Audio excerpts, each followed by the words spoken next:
But Israel has a PhD in deception,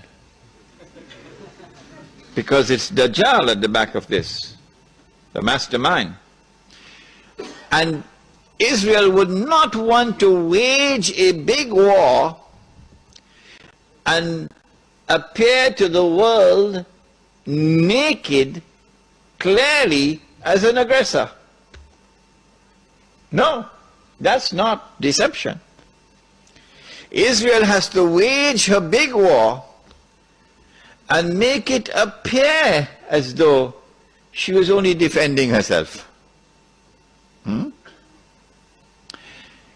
The only Muslim I know of who has had the capacity to be able to penetrate the deception that has been going on all these years, the only one I know of, was a man who never went to Al-Azhar University. Now, he wasn't a sheikh. His name was Malcolm X. He's the only man I know of who had that eyes wish to see and could clearly recognize the strategy and the deception. Read Malcolm X. How is Israel going to launch this big war and yet get away from being perceived by the whole of humanity as the aggressor, blatant aggression? You have to come with a good strategy. The strategy is this. Ariel Sharon goes into Masjid al-Aqsa with 1,000 Israeli military with him, with their shoes on,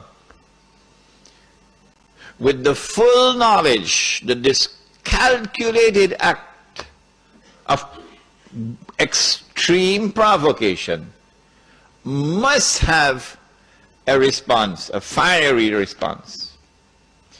And as the flames of the new intifada emerge, you must keep it burning by committing upon the Palestinian people more and more atrocities that drive them into a greater and greater rage.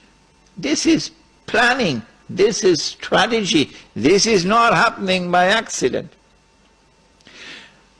As Israel unleashes this barbaric oppression upon the Palestinian people, you must have a television station which you plant amongst them, which will cover this,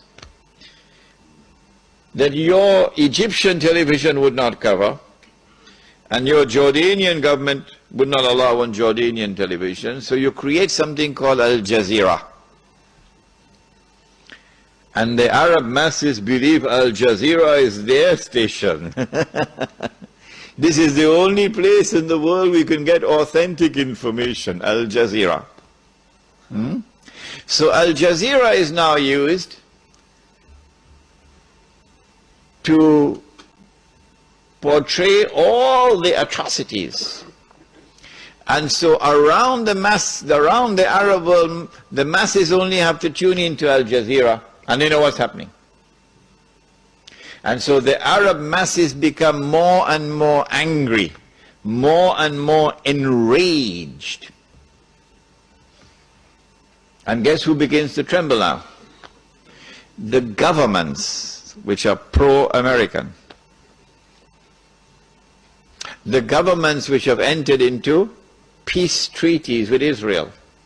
These are the ones who are now trembling because their people are becoming more and more